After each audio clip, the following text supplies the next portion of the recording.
আসসালামু আলাইকুম। Top Bidyabari YouTube চ্যানেলে আপনাদের সবাইকে স্বাগতম। আজকে আমি তোমাদের জন্য নিয়ে এসেছি পঞ্চম শ্রেণীর বাংলা বইয়ের আহসান হাবীবের স্বদেশ কবিতাটি। তো বন্ধুরা, মূল পাঠে যাওয়ার আগে আমরা কবিতাটি ভালোভাবে বিশ্লেষণ করে নেই, যাতে আমরা অনুশীলনের প্রশ্নগুলো খুব সুন্দরভাবে দিতে পারি। স্বদেশ, স্বদেশের অর্থ হচ্ছে নিজের দেশ। লিখেছেন আহসান হাবীব।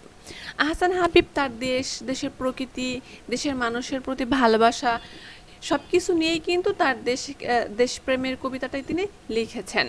তো প্রথমে আমরা কবিতাটি বিশ্লেষণ করি। প্রথমে রয়েছে এই যে নদী, বাংলাদেশ নদীমাতৃক দেশ, এখানে সর্বত্রই নদী পাওয়া যায়, যেখানে সেখানেই নদী রয়েছে।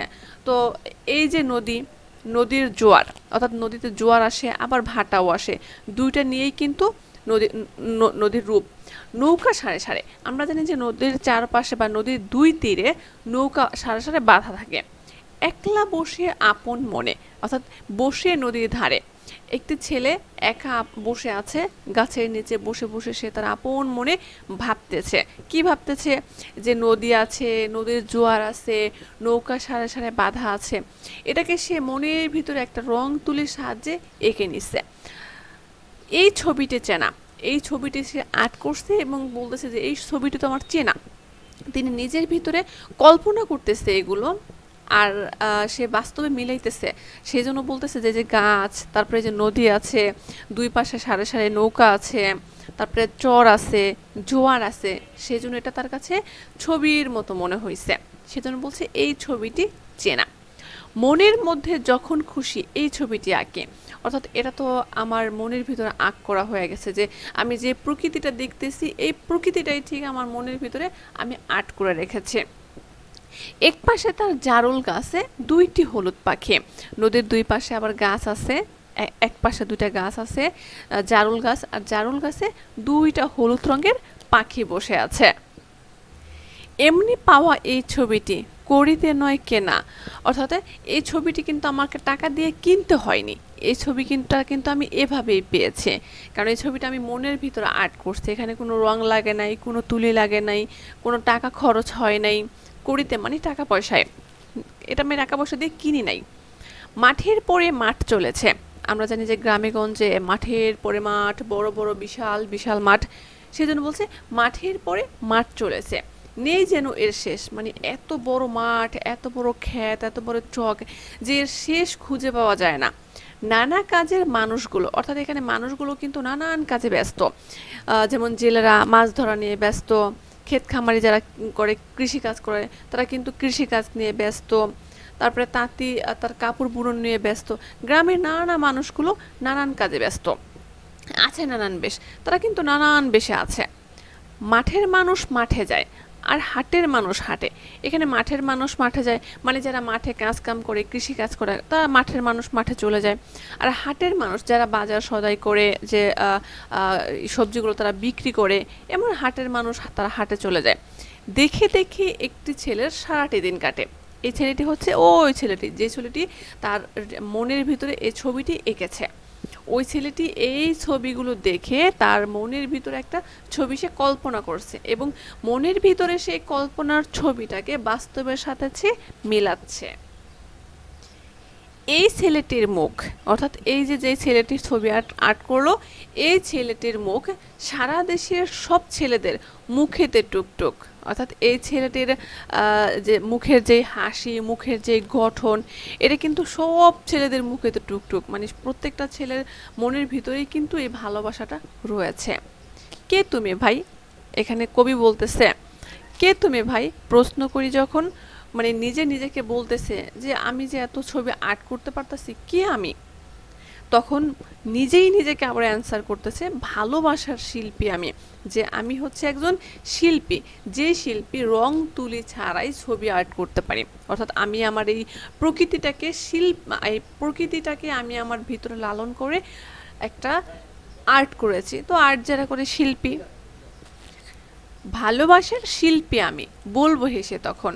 অর্থাৎ আমি যদি আমাকে বা কেউ যদি আমাকে প্রশ্ন করে যে কে তুমি ভাই, এত সুন্দর করে একটা ছবি আর্ট করলাম, বা আমি নিজেই মনে মনে ভাবতেছি বা ছেলেটি মনে মনে ভাবতেছে যে আমি এত সুন্দর করে একটি ছবি আর্ট করলাম, আমি কে? তখন সে নিজে নিজে হেসে হেসে উত্তর দিল যে ভালোবাসার শিল্পী আমি, অর্থাৎ এই প্রকৃতিটাকে ভালোবেসে আমি এর শিল্পগুলো মনের ভিতরে আর্ট করেছি। এই যে ছবি এমন আঁকা ছবির মতো দেশ, এই যে ছবি অর্থাৎ মনের ভিতরে যে ছবিটি আর্ট করেছি এটা হচ্ছে এমন ছবি যে ছবির মতো আমার পুরো দেশটা, অর্থাৎ আমি যে ছবিটা আর্ট করেছি, যে ছবিতে নৌকা আছে, নৌকা সারা সারা আবার ছবিতে নদী আছে, নদীর জোয়ার আছে, নৌকা আছে, একপাশে জারুল গাছ আছে, গাছে হলুদ পাখি আছে, এই যে ছবিটা আমি মনের মাঝে আর্ট করেছি এটা কিন্তু আর এই প্রকৃতিটা কিন্তু ঠিক ছবির মতো। তাই বলছে এই যে ছবি এমন আঁকা ছবির মতো দেশ, আমার সেই ছবিটার মতোই আমার দেশটাকে লাগতেছে। দেশের মাটি দেশের মানুষ নানান রকম বেশ, অর্থাৎ দেশের মাটি ও মানুষ নানান রকমের আছে। বাড়ি বাগান পাখপাখালি, এখানে বাড়ি বাগান পশু পাখি সব ধরনের পাখি সব মিলে এক ছবি, মানে একরকমই ছবি। নেই তুলি নেই রং, মানে আমার কাছে তুলিও নাই রঙও নাই, তবুও সবই আঁক করতে পারি। মানে মনের ভিতরে আর্ট করলে তো আর তোমার খাতা কলম লাগে না, রং পেন্সিল লাগে না, সেজন্য বলছে নেই তুলি নেই রং তবুও আঁকতে পারি সবে। মূলত স্বদেশ কবিতাটিতে আহসান হাবীব নিজের দেশকে ভালোবেসে প্রকৃতিকে ভালোবেসে মনের ভিতরে এই ছবিটা আর্ট করেছেন। যেমন একদিন কবি নদীর ধারে একলা একলা বসে তার এই চিত্রগুলো দেখতেছে আর মনের ভিতরে ছবিটা আর্ট করতেছে। যখন মনের ভিতরে ছবিটা আর্ট করলো তখন মনে হলো যে ছবিতে যেমন ছবি যেরকম আর্ট করেছে ঠিক আমার দেশটাও এইরকম।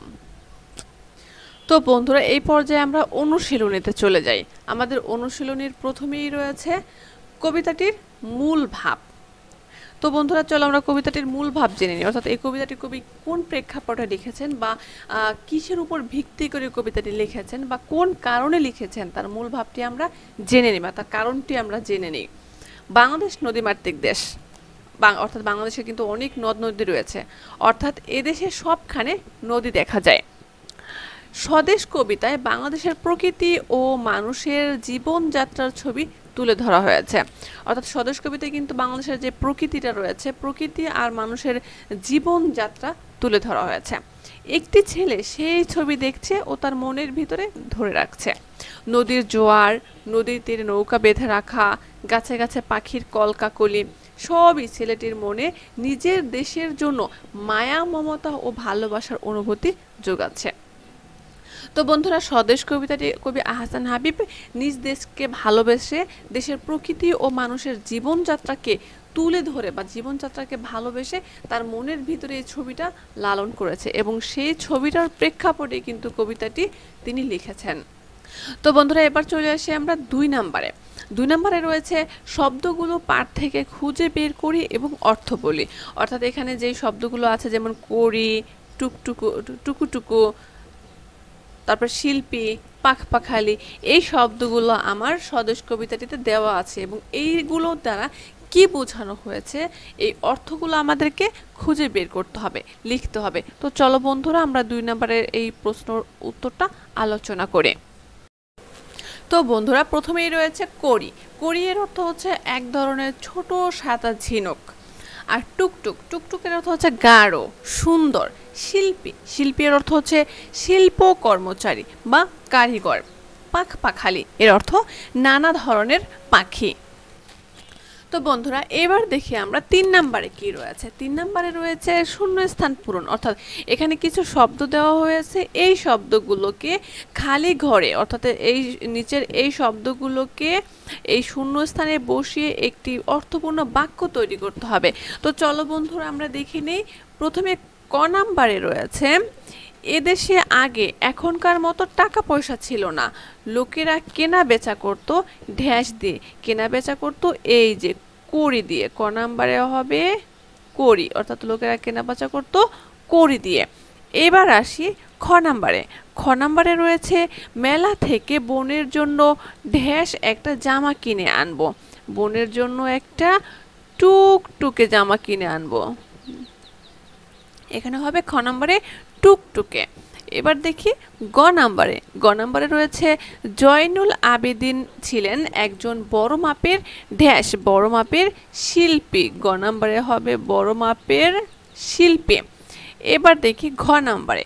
ঘ নাম্বারে রয়েছে বাংলাদেশের গাছে গাছে শোনা যায় ঢেস কলকাকলি। এখানে হবে পাখ পাখালির কলকাকলি। এখানে ঘ নাম্বারে একটা অপশন বাকি আছে, এটা হবে ঘ নাম্বারে পাখ পাখালির কলকাকলি। তো চলো বন্ধুরা এবার দেখে নিই 4 নাম্বার। 4 নাম্বারে রয়েছে নিচের প্রশ্নগুলোর উত্তর বলি ও লিখি। অর্থাৎ এতক্ষণ যে আমরা কবিতাটা পড়েছি, স্বদেশ কবিতাটা, ওই কবিতাটার ভিতরে আমাদের জন্য কিছু প্রশ্ন, ওই কবিতাটা অনুযায়ী আমাদের কিছু প্রশ্ন করা রয়েছে। এই প্রশ্নগুলোর অ্যান্সার আমাদেরকে এখন লিখতে হবে। তো চলো বন্ধুরা আমরা প্রশ্নের অ্যান্সারগুলো দেখে নেই। ক নাম্বারে রয়েছে গ্রাম বাংলার কোন ছবিটি আমাদের চেনা? উত্তর নদী, নদীর জোয়ার, নদীতে সারে সারে নৌকা বাঁধা আছে। গ্রাম বাংলার এই ছবিটি আমাদের চেনা। এবার খ নাম্বারে রয়েছে কোন ছবিটি টাকা দিয়ে কেনা যায় না? উত্তর নদী, নদীর জোয়ার, নদীতে সারে সারে নৌকা বাঁধা, একটি ছেলের আপন মনে নদীর ধারে বসে থাকা, আর নদীর তীরে একটি জারুল গাছে 2টি হলুদ পাখি বসে থাকা। এসব নিয়ে গ্রাম বাংলার যে ছবি তা টাকা দিয়ে কখনো কেনা যায় না। এবার গ নাম্বারে রয়েছে স্বদেশ কবিতায় কি দেখে ছেলেটির দিন কেটে যায়? উত্তর অন্তহীন মাঠ, নানা কাজে নানান বেশের মানুষ, মাঠের মানুষের মাঠে যাওয়া আর হাটের মানুষের হাটে যাওয়া দেখে ছেলেটির সারাটি দিন কেটে যায়। ঘ নাম্বারে রয়েছে সব মিলে এক ছবি বলতে কি বোঝানো হয়েছে?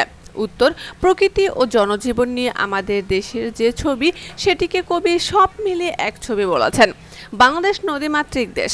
এই নদীতে জোয়ার আসে, নদীতে সারে সারে নৌকা বাঁধা থাকে, নদীর 2 তীরে নানা রকম গাছপালা, সেই গাছে নানান রকমের পাখি ডাকে। এদেশে রয়েছে দিগন্ত জোড়া মাঠ, নানান কাজের নানান বেশের মানুষ বাস করে এই দেশে। এই বাড়ি, বাগান, মাঠ, ফসল, পাকপাকালি মিলে যে ছবি সেটিকে কবি সব মিলে এক ছবি বলেছেন। তো বন্ধুরা চলো দেখি এবার 5 নম্বরে কি রয়েছে। 5 নম্বরে আমাদের জন্য একটি বাক্য দেওয়া রয়েছে এবং এর বাক্যের উত্তরগুলো বা বাক্যের কথাগুলো আমাকে এই ডান পাশে বুঝিয়ে বলা হয়েছে। ক নম্বরে রয়েছে এমনি পাওয়া এই ছবিটি করিতে নয় কেনা। অর্থাৎ এই বাক্যটির অর্থ আমাদেরকে এখানে বুঝিয়ে বলা হয়েছে। বাংলাদেশ চিরসবুজের দেশ, সোনালী আঁশের দেশ, শস্য শ্যামল বাংলাদেশের মাঠে মাঠে নানান ফসলের ক্ষেত, গাছে গাছে পাখি, একে বেঁকে চলেছে অসংখ্য নদী, এর একদিকে পাহাড় আর অন্যদিকে সাগর, সব কিছুতেই প্রকৃতি এক অপরূপ ছোঁয়া।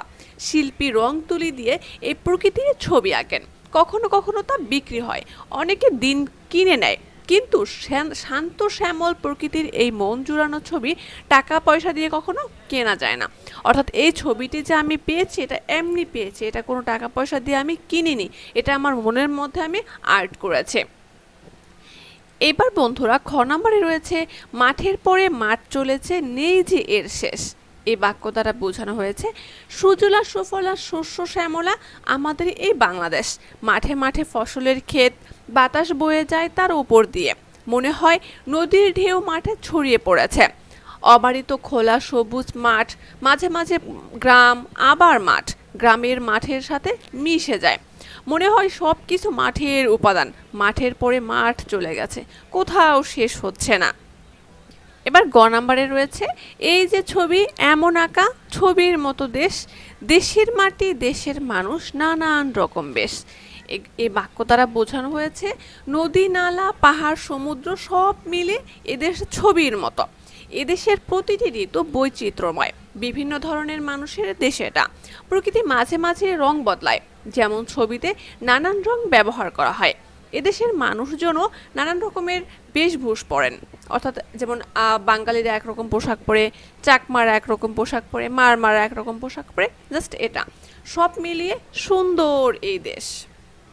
এবার চলো 6 নাম্বার দেখি। 6 নাম্বারে রয়েছে তোমাদের জন্য টিক চিহ্ন, এটি একটি মজার খেলা।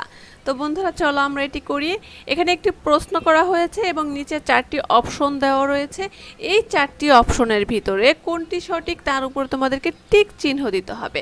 তো বন্ধুরা চলো দেখি ক নাম্বারে কি রয়েছে। ক নাম্বারে রয়েছে নদীর তীরে সারি সারি কি রাখা ছিল? জেলেদের জাল, গাছের গুড়ি, খড়ের গাদা, নৌকা। নদীর তীরে সারি সারি নৌকা রাখা ছিল। খ নাম্বার ছেলেটি সারাদিন কিভাবে কাটে? খেলাধুলা করে, পড়াশোনা করে, মাঠের মানুষ আর হাটের মানুষ দেখে, বন্ধুদের সঙ্গে গল্প গুজব করে। এটা হবে 2, মাঠের মানুষ আর হাটের মানুষ দেখে। এবার আসি গ নম্বরে, স্বদেশ কবিতায় ছেলেটি কিভাবে তার ছবি আঁকে? রং তুলি দিয়ে, নিজের মনের মধ্যে, পেন্সিল দিয়ে, মা বাবার সহযোগিতায়। স্বদেশ কবিতায় ছেলেটি ছবি আঁকে নিজের মনের মধ্যে, কোনো রং তুলি ছাড়া।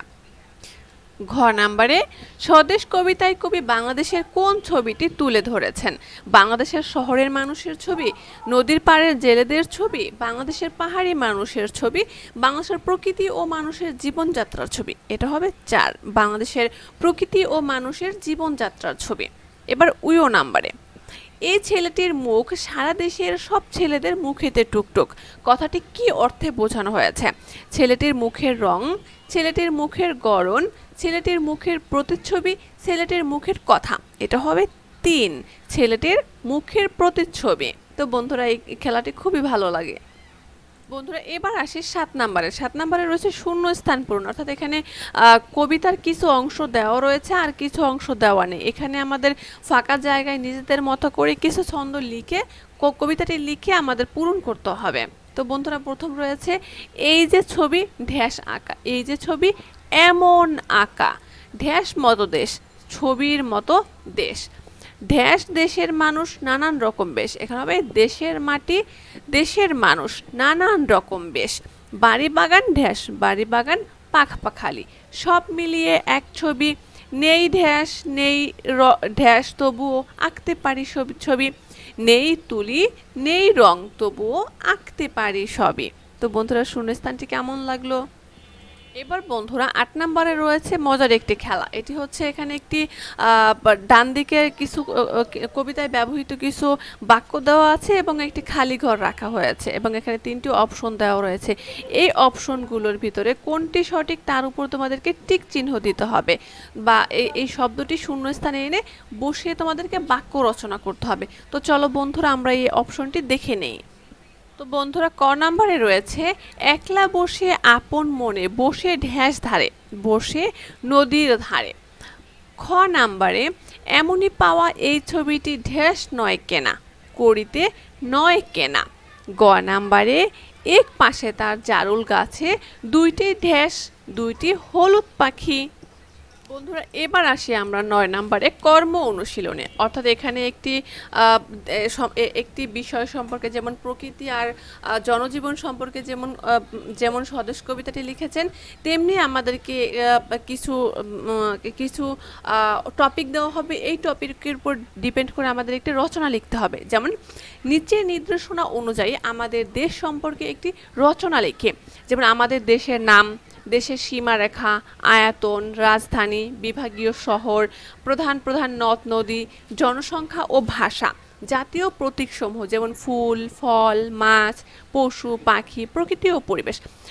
আহসান হাবিব যেমন দেশপ্রেমের উপর ডিপেন্ড করে এই স্বদেশ কবিতাটি লিখেছেন, ঠিক আমাদেরও একটি কবিতা রচনা করতে হবে দেশ সম্পর্কে।